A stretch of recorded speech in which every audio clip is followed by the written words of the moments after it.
चटणी तर कशी बनवली चला बघूया। त्यासाठी मी सुरुवातीला 2 कैऱ्या धुवून घेतल्या इथं आणि आता त्याचे मस्त बारीक बारीक काप करून घेऊ आपण।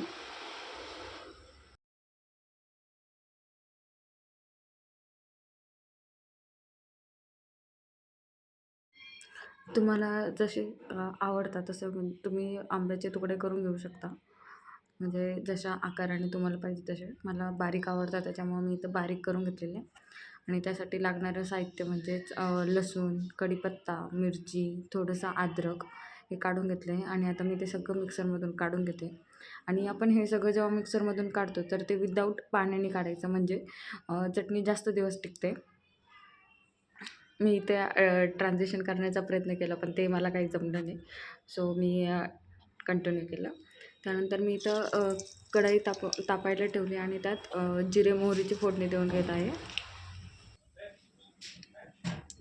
तेल मस्त गरम झालं की मोहरी तडतड करते आणि ते म्हणजे तेल शुद्ध होण्यासाठी मोहरी टाकते, असं मी तरी वाचलेलं आहे। तुम्हाला काय माहिती मोहरीबद्दल नक्कीच मला कमेंटमध्ये सांगा।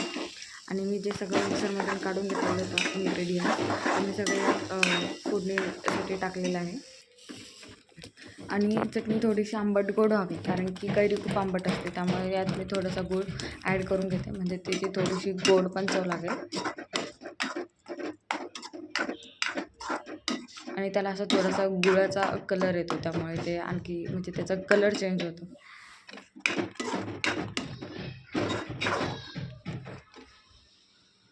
असं आपली चटणी तयार झालेली आहे आणि तिचा कलर चेंज झाला आहे लाईट येल्लोमध्ये।